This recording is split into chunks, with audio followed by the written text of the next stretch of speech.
السلام عليكم ورحمة الله وبركاته. إن الحمد لله نحمده ونستعينه ونستغفره ونعوذ بالله من شرور أنفسنا ومن سيئات أعمالنا.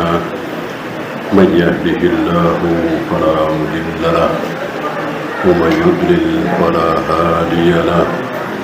أشهد أن لا إله إلا الله وحده لا شريك له وأشهد أن محمدا عبده ورسوله وبعد. Terakhir tentang salah satu sunnah Nabi yang ditinggalkan oleh orang-orang yang mutazahid. Kalau bahasa kita, bahasa bebasnya mungkin sok zuhud. Sok zuhud. Sebetulnya dia tidak zuhud, tapi menampilkan dirinya sebagai zuhud. Kenapa? Karena nampak bahwa mereka ini zuhud di hadapan manusia. Mereka menampakkan zuhudnya, padahal mestinya zuhud itu kelihatan apa tidak? Tidak. Zuhud, ikhlas ini tidak kelihatan. Ini bagian dari amal hati, bukan amal jawari. Beda dengan wudu, sholat, tawaf, sa'i, tayammum. Ini amal jawari, terlihat, nggak mungkin nggak kelihatan. Adapun zuhud, ikhlas, qanaah, ini tidak kelihatan. Oleh mereka diperlihatkan. Berupa apa? Pakaiannya compang-camping, ya, tidak mau masuk ke pasar, tidak mau minum susu, tidak mau makan daging, tidak mau tertawa, tidak mau jenaka dengan anak istri. Ini salah satu sunnah yang oleh mereka ditinggalkan. Wa qad kana Rasulullah sallallahu alaihi wasallam yamzah. Rasulullah biasa bercanda. Fayula'ibul atfal, bermain-main bercanda dengan anak-anak. Biasa. Namanya dengan anak-anak tentu seperti anak-anak. Kalau seperti orang dewasa ya anak-anak tidak nyaman, tidak paham. Tentu bicaranya seperti anak-anak. Biasa ya. Kalau kita ngobrol dengan anak-anak kan kita seperti anak-anak, gitu kan? Begitu Rasulullah. Nah, orang yang mutazahid ini tidak mau, seolah ini tercela, ini haram. Padahal itu dilakukan oleh Nabi sallallahu alaihi wasallam. Ini betapa pentingnya beragama itu dengan manhaj. Memahami Al-Quran dan Sunnah itu dengan manhaj, dengan contoh. Siapa? Rasul, kemudian para sahabat. Rasulullah dan para sahabat. Orang jatuh ke dalam syubhat, jatuh ke dalam aliran sesat, itu gara-gara memahami Al-Quran dan Sunnah tanpa manhaj. Dia baca sendiri, dia fikir-fikir sendiri, dia fahami sendiri, dia praktekkan sendiri. Seandainya mereka beribadah memahami Al-Quran dan Sunnah berdasarkan seperti apa Rasul dan para sahabat, insya Allah mereka akan menjadi ahlus sunnah. Ciri-ciri ahlus sunnah memang seperti itu. Maka antum jangan terkecoh dengan kalimat kami pakai Al-Quran dan Sunnah. Kami hanya memakai Al-Quran dan Sunnah. Rata-rata kaum muslimin seperti itu. Adakah kaum muslimin yang menolak kalimat ini? Ya tidak ada. Al-Quran dan Sunnah, Al-Quran dan Sunnah, Al-Quran dan Sunnah. Lihat saja dari Khawarij, Jahmiyah, Jawariyah, Syariah, Maturidiyah, semuanya mengatakan kami memakai Al-Quran dan Sunnah. Salahnya di mana? Kurangnya di mana? Iya, pemahaman para sahabat. Salahnya di situ. Salahnya di situ. Orang yang zikir berjamaah, ada dalilnya enggak di Al-Quran? Ada, versi mereka ada. Wadhkurullaha dzikran katsiran. Gitu. Tapi kalau ditanya, adakah contoh dari Rasul dan para sahabat? Mereka tidak sanggup untuk memberikannya. Kalau toh sanggup, bisa dipatahkan kembali oleh ahlu sunnah. Seperti sebagian mereka mengatakan, ini hadis Bukhari, ucapan Ibnu Abbas, bahwa aku tahu sholat berjamaah itu telah selesai ketika aku mendengar Rasul dan para sahabat bertasbih, bertahmid, bertakbir. Difahami dari ucapan Ibnu Abbas ini, kan Ibnu Abbas kan gak ikut sholat. Ibnu Abbas waktu itu mungkin umur 7 tahun, 8 tahun, belum wajib sholat kan. Kan ketika Nabi wafat, Ibnu Abbas umur 10 tahun. Mungkin waktu itu umur 7 tahun, 8 tahun. Aku tahu sholat berjamaah itu sudah selesai, sudah salam, ketika aku mendengar Rasul dan para sahabat bertasbih, bertahmid, bertakbir. Berarti keras berjamaah. Betul, tapi mereka lupa di situ Ibnu Abbas memakai fi'il madhi, kana kuntu a'lamu. Dulu aku tahu. Dulu di awal-awal diwajibkannya sholat berjamaah. Kita tahu Rasulullah mengajarkan para sahabat tata cara ibadah itu sambil ibadah, sambil praktek. Maka di awal-awal diwajibkannya sholat berjamaah, banyak sekali yang beliau jaharkan. Pernah beliau menjaharkan atahiyat, pernah beliau menjaharkan lafaz dalam ruku, sujud. Dalam rangka apa? Dalam rangka mengajarkan kepada para sahabat. Dan para sahabat karena memang betul-betul asli Arab, mendengar sekali, 2 kali langsung hafal. Nah, termasuk zikir. Dulu gitu. Nah, setelah para sahabat hafal, tahu bagaimana cara zikir wirid setelah salam, Nabi dan para sahabat kembali ke akhir-akhir surat Al-A'raf itu, wadhkur rabbaka fi nafsika tadarruan wa khifatan wa dunal jahri minal qaul. Berzikirlah dengan menyebut nama Rabbmu dengan suara rendah, suara lirih, wa dunal jahri minal qaul, bukan dengan suara keras. Kembali ke ayat itu.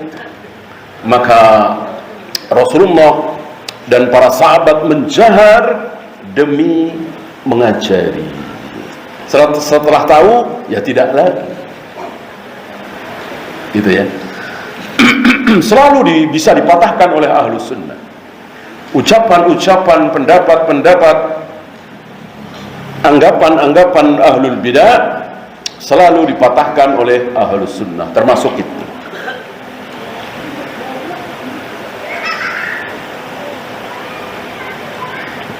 Wa yuhaddithu azwajahu, Nabi berbincang-bincang jenaka dengan istri-istrinya. Wa sabaqal Aisyah, rebutan dengan Aisyah, rebutan dengan maksud untuk menyenangkan, gitu ya. Kemudian lomba lari cepet-cepetan dan seterusnya, ila ghairi dzalika minal akhlaqil latifah, dan lain-lain yang menunjukkan bahwa beliau itu enak diajak bicara, enak diajak bercanda, bukan orang yang menakutkan. Karena saking wibawanya kemudian istri-istrinya, anak-anaknya pada ketakutan. Tidak. Kalau toh para sahabat merasa melihat Nabi sebagai sesuatu yang luar biasa besar, itu bukan kemauan Nabi sallallahu alaihi wasallam. Karena saking takzimnya para sahabat terhadap Nabi sallallahu alaihi wasallam. Ya. Adapun anak-anak, istri-istri beliau biasa ya. Beliau bikin istri-istri beliau, anak-anak beliau nyaman dengan beliau. Berbeda dengan mutazahid. Fahadzal mutazahidu al-ja'ilu zawjatahu kal-ayyim. Sementara orang-orang yang mutazahid ini, dia menjadikan istrinya seperti janda, seperti tidak punya suami, ya. Hanya ketika dibutuhkan saja, tidak merasa nyaman, tidak diajak berbicara, bercanda dan seterusnya. Maka sebuah akhlak yang buruk tentunya ketika kita pulang ngaji, pulang kantor, pulang kerja, bertemu dengan istri, lalu kita sibuk dengan handphone kita sibuk dengan pekerjaan kita bawa ke rumah, kita biarkan istri kita tanpa ngobrol, tanpa bercanda. Sebuah akhlak yang buruk, ya. Ada hak, istri kita punya hak, anak-anak kita punya hak, ya. Bahkan dihabiskan untuk ibadah saja, Allah nggak suka, Allah tidak suka. Ketidaksukaan Allah utus Nabi sallallahu alaihi wasallam untuk memperingatkan. Siapa?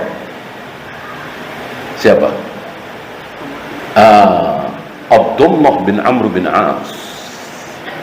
Abdullah bin Amr bin As, Abu Darda, Ibnu Umar. Ini para zahid, para abid, orang-orang yang menyibukkan diri dengan ibadah, lalu mengabaikan istrinya, ya.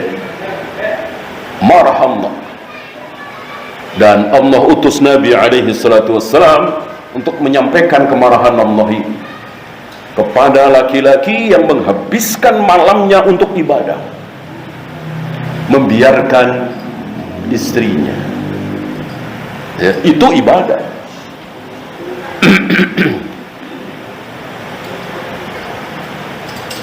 Karena ketika bersenang-senang dengan istri, itu pun ibadah, ya.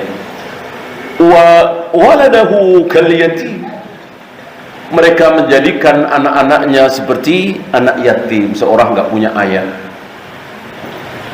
Bukan ayah yang baik ketika anak-anaknya ketakutan. Ayahnya datang bukannya senang, girang, gembira, ayah datang, malah pada ngumpet, ya kan? Ayah apa ini? Ya, karena galaknya, bengisnya, kejamnya. Tentu tidak seperti itu. Ayah yang baik tentu ketika dia pulang dari mana-mana disambut oleh anak-anaknya dengan riang gembira, karena ingin bertemu, rindu, kangen dan seterusnya, bukan malah ketakutan, ya. Li'infiradihi anhu, karena ayahnya ini menyendiri, tidak mau bercampur dengan anak istrinya dengan riang, jenaka, gembira, dengan alasan ibadah, baca Al-Quran, sholat, salat sunat tentunya, ya. Wa qubhi akhlaqihi, secara akhlak ini buruk, ya. Ingat, para nabi, para rasul, para sahabat yang ibadahnya luar biasa, yang manhajnya luar biasa, yang tauhidnya luar biasa, akidahnya luar biasa, maka akhlaknya pun luar biasa bagus. Berbuah akhlak kan terlihat, kan, bermanfaat bagi sekelilingnya.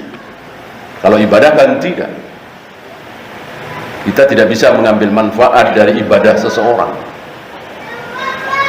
Orang mau rajin sholat malam, puasa dan seterusnya, nggak ngaruh di kita, kan? Nggak ngaruh. Kalau akhlak ngaruh, ya. Maka kita akrab dengan ahli ibadah atau yang jarang ibadah, nggak ada bedanya, ya. Atau mungkin sedikit sekali. Tapi kalau kita dekat dengan akhlak orang yang akhlaknya buruk, berasa kita, sangat berasa kita. Males kita ketemu dia lagi. Ngomongnya nggak enak didengar, ngomongnya selalu menyakitkan, ucapannya kasar, penuh cacian, makian, bohong,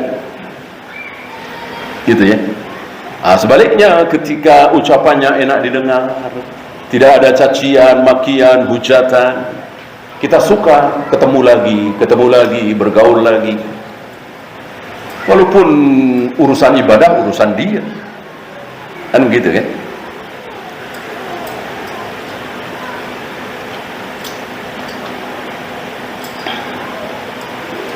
Li'annahu yara anna dhalika yusghiluhu 'anil akhirah, karena mereka menyangka bahwa hal-hal seperti itu, bercanda dengan anak istri, jenaka dengan anak istri, itu bisa melalaikan akhirat.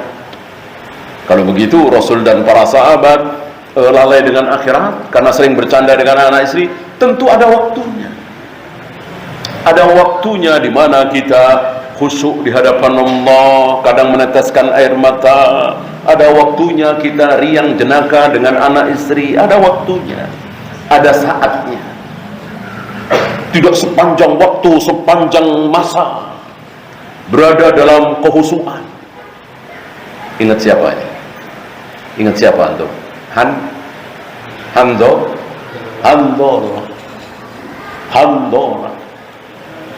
Handolah bertemu dengan Abu Bakar.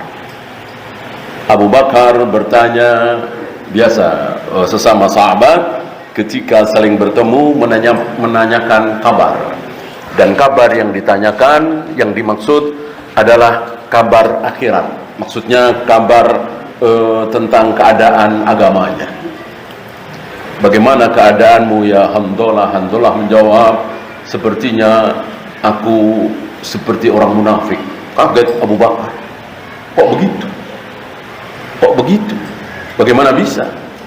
Handolah menjawab, ketika aku bersama Nabi alaihi salatu wassalam, berada di hadapan Nabi alaihi salatu wassalam, Nabi berbicara tentang surga, tentang neraka, seolah aku sudah tidak ada di muka bumi. Pikiranku, perhatianku, cita-citaku, keinginanku hanya akhirat, hanya surga, hanya ridha Allah. Melayang jiwaku ke sana. Tapi ketika aku pulang bertemu dengan anak istri, aku lupa. Aku tertawa, aku jenaka, aku bermain-main dengan anak istri. Sepertinya aku telah munafik, kata Handolah. Kata Abu Bakar, sama. Kalau begitu sama, aku pun seperti itu. Aku pun seperti itu. Maka keduanya datang kepada Nabi alaihi salatu wassalam mengadukan hal ini. Jawab Nabi apa? Wahai Handolah, wahai Abu Bakar, seandainya suasana hatimu, keadaan dirimu selalu seperti ketika engkau berada di hadapanku, saat aku berbicara tentang surga, neraka, engkau khusyuk menginginkan surga, ridha Allah dan seterusnya, terus keadaan seperti itu, apa? La sawfahatkumul malaikah, niscaya para malaikat akan turun, akan menyalami kalian satu-satu. Turun ratusan atau ribuan malaikat menyalami kalian. Mungkin apa tidak? Nggak mungkin. Para nabi, para rasul juga nggak ada yang seperti itu. Artinya tidak mungkin. Tidak mungkin seorang manusia berada dalam kehusuan terus seperti itu. Walakin ya Handolah sa'atan. Akan tetapi wahai Handolah, keadaan seperti itu sesaat, bukan terus menerus sepanjang waktu. Mustahil. Nah, termasuk Nabi alaihi salatu wassalam tadi kan bersenang-senang, jenaka, riang gembira dengan anak istrinya. Ketika sholat malam baru, ketika rata-rata manusia terlelap tidur di sepertiga malam yang akhir, beliau berdiri. Sering sekali Aisyah mendengar seperti bunyi apa? Air mendidih, air yang mendidih mengulang, suara tangisan Nabi alaihi salatu wassalam. Sebagaimana Abu Bakar, Aisyah juga sering mendengarkan bacaan Abu Bakar kalah oleh tangisannya di sepertiga malam yang akhir sendiri. Sebagaimana salah satu dari 7 golongan manusia yang akan mendapatkan naungan di akhirat. Yudhilluhumullahu yawma la zilla illa dhilluh. Akan dinaungi oleh Allah di hari yang tidak ada naungan kecuali naungan Allah. Rajulun dzakarallaha khaliyan fafadat aynahu. Seseorang yang mengingat Allah sendirian kemudian meneteskan air mata menangis sendirian, bukan beramai-ramai. Ya.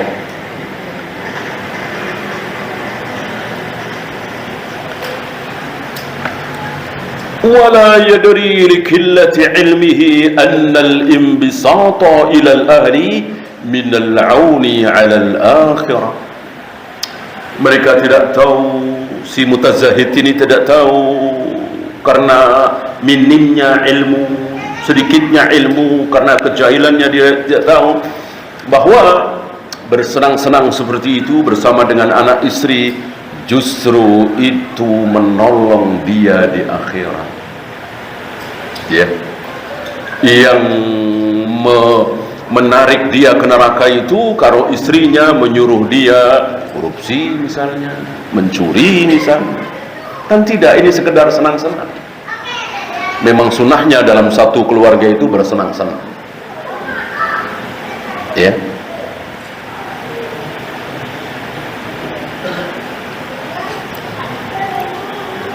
Wa fi sahihaini anna an-nabiy alaihi salatu wassalam qala li Jabir. Di sahihain, kalau disebut sahihain berarti 2 kitab sahih, yaitu Bukhari dan Muslim. Ibnu Hibban tidak masuk. Ya. Ada sahih Ibnu Hibban tidak masuk di sini. Hanya Bukhari dan Muslim. Begitu pula ketika disebut syaikhan, 2 syaikh. Ya. Ini bisa 2. Bisa Bukhari dan Muslim, bisa Abu Bakar dan Umar. Bagaimana kalimatnya? Sedang membahas apa? Kalau sedang membahas hadis, maka syaikhan, rawahu syaikhan, 2 syaikh. Yang dimaksud adalah Bukhari dan Muslim. Ketika sedang membahas masalah manhaj, masalah kebaikan dalam agama dan seterusnya, yang paling baik, kaum muslim terbaik di muka bumi ini setelah para nabi, para rasul, yaitu syaikhan, 2 orang syekh yang dimaksud Abu Bakar dan Umar.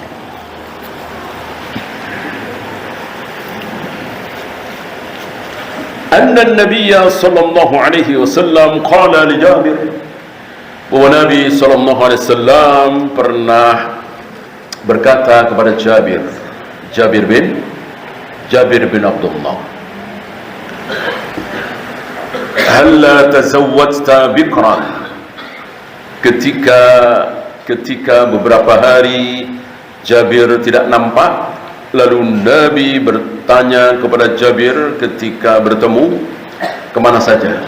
Dijawab, aku habis menikah. Dengan gadis apa dengan janda? Dijawab, dengan janda. Nabi menyayangkan. Halla tazawwajta bikran. Kenapa tidak yang gadis saja? Gitu. Maka ini salah satu dalil bahwa keutamaan menikah dengan janda dibanding dengan gadis terbantahkan oleh sabda Nabi. Sebab kalau betul menikah dengan janda itu lebih baik daripada dengan gadis, ketika Nabi bertanya kepada Jabir, engkau habis menikah dengan janda apa dengan gadis wahai Jabir? Dengan janda ya Rasul. Oh bagus. Nah, mestinya begitu kan? Mestinya bagus. Karena keutamaan. Kan banyak hari ini orang yang mengatakan lebih baik dengan janda, sekalian menolong, apalagi janda-janda anaknya banyak, kemudian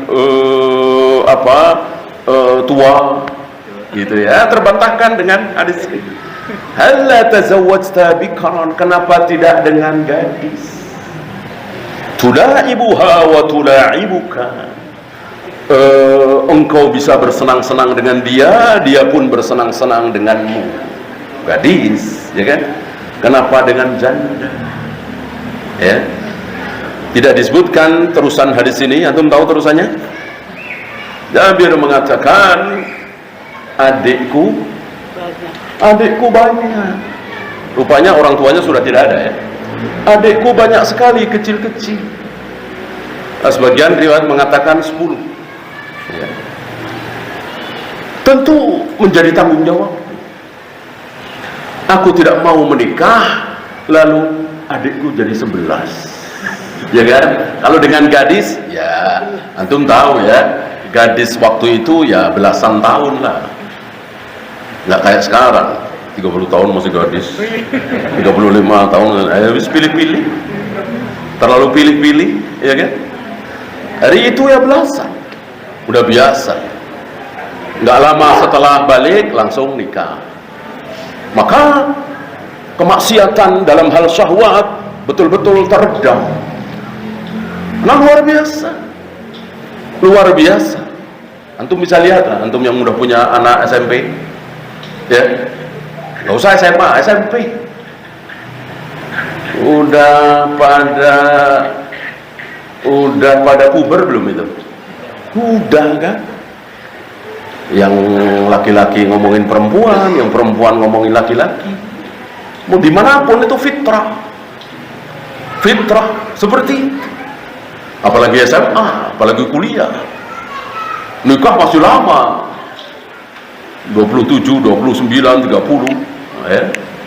Syahwat sudah ada, fitrah laki dan perempuan. Maka hari itu luar biasa, masyarakat yang luar biasa, masyarakat terbaik itu masyarakat para sahabat itu. Maka yang namanya pacaran tidak ada.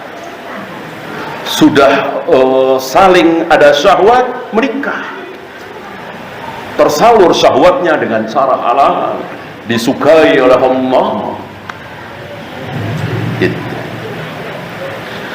Nah, ini menunjukkan betapa tanggung jawabnya Jabir. Mau meredam egonya. Kalau dia tidak mikirin adik-adiknya, ya sudah nikah dengan gadis. Tapi dia mikir adik-adiknya, dia cari janda, ya tentu sudah berumur. Mungkin 30, mungkin 29. Nah, bisa ikut bareng-bareng ngurus adik-adiknya Jabir. Nah, begitu kira-kira para sahabat itu mengorbankan kepentingan diri sendiri demi adik-adiknya. Inilah para sahabat.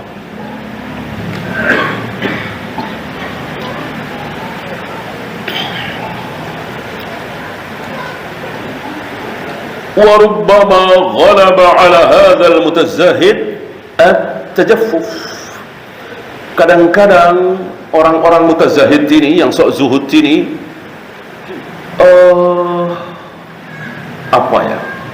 gersang, kering ya. Hidupnya itu tidak ada indah-indahnya.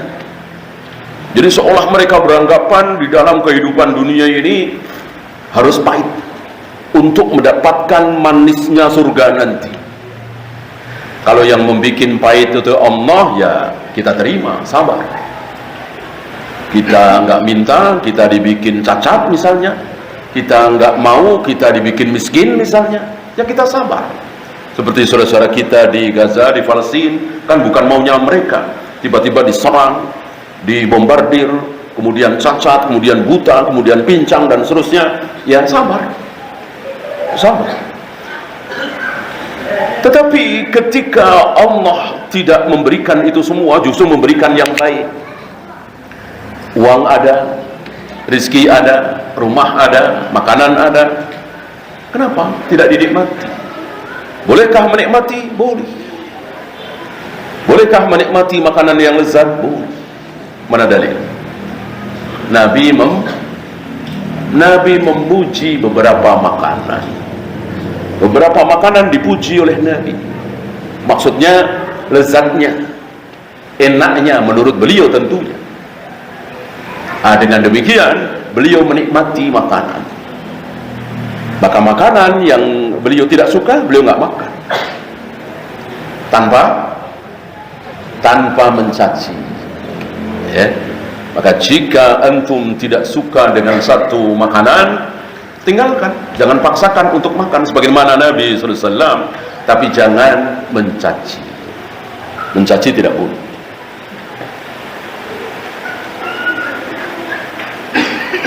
Wa taraka mubadha'at az-zawjah, tidak mendekati istrinya, tidak menyentuh istrinya, tidak menjima istrinya, sebagaimana Abdullah bin Amr bin As sampai di hadapan Nabi ditampar oleh Amr bin As. Marah Amr bin As, ayahnya, marah terhadap Abdullah. Apa? Menghabiskan malamnya hanya untuk ibadah, sholat, qiyamul lail. Istrinya tidak disentuh. Istrinya melapor kepada ayahnya, Amr bin As, marah, ditampar di hadapan Nabi SAW. Ya, dan Nabi tidak menyalahkan Amr bin As. Justru Nabi menyalahkan Abdullah, anaknya, yang menghabiskan waktu untuk ibadah, tidak menyentuh istrinya. Ya. Fayudayyi'u fardun binafilatin ghairi mamduhatin. Mereka menyia-nyiakan yang fardu, yang wajib tidak dilaksanakan, justru malah melakukan hal yang tidak wajib, bahkan yang tidak terpuji, bahkan yang tercela. Ini berangkat dari kebodohan. Sebagaimana bodohnya saudara-saudara kita hari ini, ya, wali kotanya diperhatikan, gubernurnya diperhatikan, rajanya diperhatikan. Nggak bener nih, mestinya begini nih. Anak istrinya nggak sholat, dibiarkan. Anak istrinya nggak nutup aurat, dibiarkan. Ini bodoh, ini jahil, ini tipuan iblis. Ya, kita tidak akan ditanya nanti wali kotamu siapa, gubernurmu siapa, pemimpinmu siapa. Kita hanya akan ditanya oleh Allah, qu anfusakum wa ahlikum. Nah, ahli, anak istri.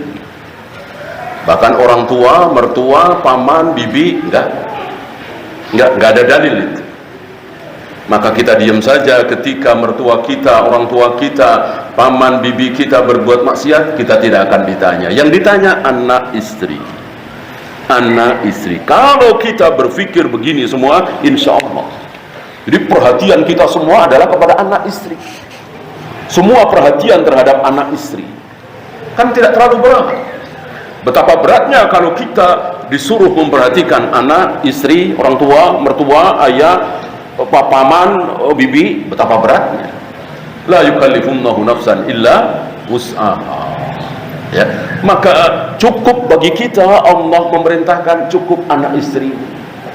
Pada sholat apa tidak, pada berjamaah ke masjid apa tidak, pada nutup aurat apa tidak, dan seterusnya. Itu dulu. Adapun hafal Al-Quran berapa juz tidak wajib. Yang wajib dulu. Ya. Bisa nahwu sharaf apa tidak wajib. Bisa ilmu tafsir atau tidak wajib. Yang wajib dulu. Salat, saum, apakah melakukan hal-hal yang haram, nyukur jenggot apa tidak, makan riba apa tidak, dan terus walaupun anak istri kita sudah pada menikah. Sebuah anggapan yang salah kalau orang tua itu hanya wajib memperhatikan anak-anaknya ketika belum berkeluarga. Ketika sudah berkeluarga, urusan masing-masing. Betul? Salah. Sampai sudah berkeluarga, kita tetap minimal kita tanya kerja di mana, riba apa tidak, mengandung goror atau tidak, ya. Sebagaimana yang dilakukan oleh Nabi Ibrahim terhadap putranya Ismail.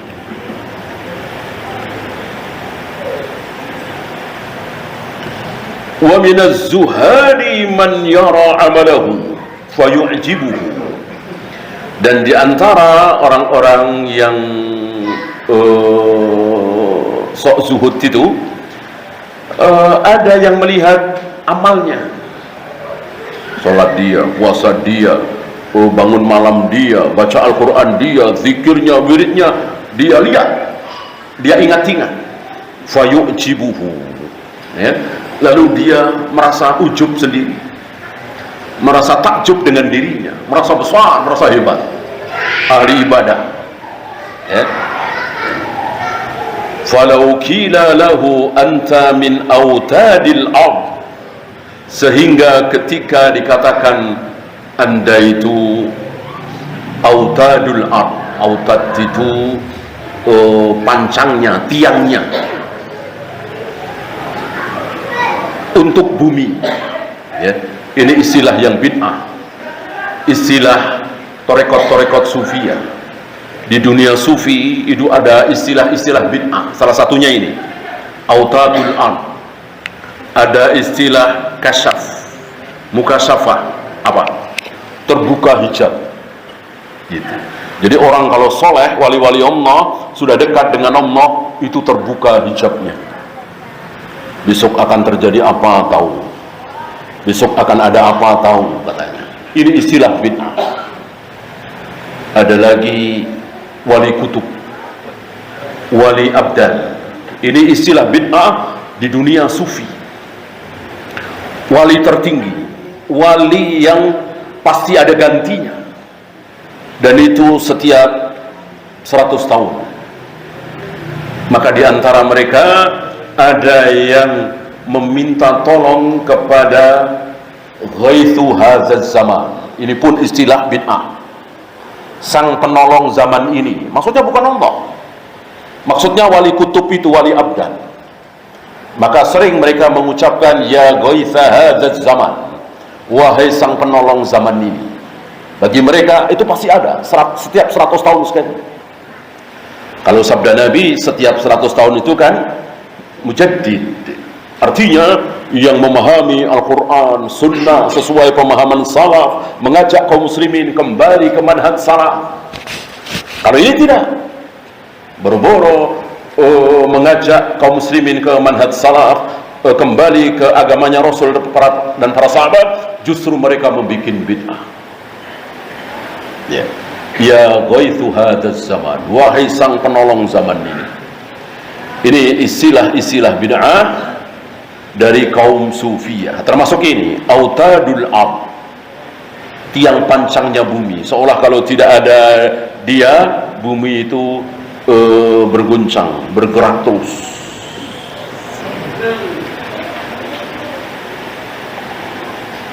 Nah, kalau orang seperti itu yang mutazahid tadi, karena melihat amalnya luar biasa, dihabiskan waktunya untuk ibadah tanpa ilmu, bahkan masuk pasar saja haram bagi dia, makan daging, minum susu haram bagi dia, tertawa bergurau dengan anak istrinya haram bagi dia, merasa hebat, merasa sebagai orang yang paling soleh, dekat dengan Allah. Lalu dikatakan anta min autadil ard, engkau salah satu dari autadul ard, pancangnya, tiangnya bumi. Ra'a dzalika haqqan, dia mengiyakan, dan ini bahaya sekali, sangat bahaya sekali, ujub terhadap dirinya. Gara-gara apa? Gara-gara jauh dari ilmu. Ibadahnya luar biasa, tapi tanpa ilmu akibatnya berbahaya sekali. Wa minhum man yatarassadu lidhuhuri karamatihi, dan di antara mereka ada yang menunggu-nunggu, ya, kapan saya dapat karomah nih? Sebentar lagi saya dapat karomah nih. Mereka beranggapan wali-wali Allah, orang-orang soleh, orang-orang yang dekat dengan Allah pasti ada karomahnya, punya karomah. Mereka lupa apa karomah Utsman bin Affan, apa karomah Abu Bakar. Ya, bahkan di antara para nabi, para rasul tidak disebutkan oleh Allah mujizatnya apa. Itu sebagiannya saja. Tidak mentang-mentang wali Allah, tidak mentang-mentang dekat dengan Allah pasti punya karomah. Tidak. Berapa banyak yang lebih bawah justru punya karomah, yang di atas lebih mulia malah tidak. Terserah Allah. Jadi adanya karomah bukan tanda bahwa dia pasti lebih soleh, lebih baik, lebih berilmu, lebih bertakwa daripada yang tidak punya karomah. Ini keliru, ini salah. Banyak ulama-ulama yang memiliki karomah, banyak pula ulama-ulama yang tidak memiliki karomah. Penilaiannya dari mana? Al-Quran dan Sunnah. Yang diajarkan sesuai dengan Al-Quran dan Sunnah ala fahmi sahabah, itulah para ulama. Mau dia punya karomah atau tidak. Banyak sekali ulama-ulama yang tidak punya karomah. Nah, di antaranya Syekh bin Baz, Syekh Albani, Syekh Utsaimin, kita nggak dengar karomahnya apa. Mungkin di bawah mereka ada.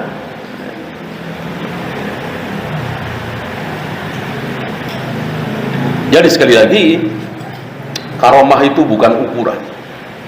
Ya. Nah, orang-orang jahil saudara-saudara kita di negeri kita ini beranggapan bahwa karomah itu adalah ukuran. Kalau nggak ada karomahnya ya bukan orang baik, bukan orang benar. Wa yukhayyalu ilaihi annahu law qaruba minal ma' qadira ay yamshiya alaihi. Kadang-kadang dia berkhayal ketika dia mendekati genangan air, dia berkhayal dia bisa berjalan di atas air itu. Berkhayal seperti itu. Jadi yang diharapkan bukan ridho Allah, surga, kenikmatan surga, selamat dari neraka, selamat dari siksa kubur, tapi hal-hal seperti itu tentu untuk dipamerkan. Sementara para ulama, para sahabat yang mendapatkan karamah bukan maunya mereka. Sebagaimana Umar, dari awal khutbah Umar tidak sadar, tidak tahu, tidak merencanakan kalau di tengah-tengah khutbah tiba-tiba mengucapkan syariah ila hadzal jabal, syariah ila hadzal jabal. Wahai pasukan Syariah, memepetlah ke gunung itu, memepetlah ke bukit itu. Dan suara beliau ini terdengar oleh pasukan kaum muslimin yang sedang bertempur melawan pasukan Romawi di Irak. Ya. Apakah Umar tahu dari awal khutbah? Tidak direncanakan. Tidak ada riwayat beliau merencanakan. Ya. Ya, silakan adzan dulu. Wassallallahu ala Muhammadin sallallahu alaihi wasallam wa akhiru da'wana alhamdulillahi rabbil alamin.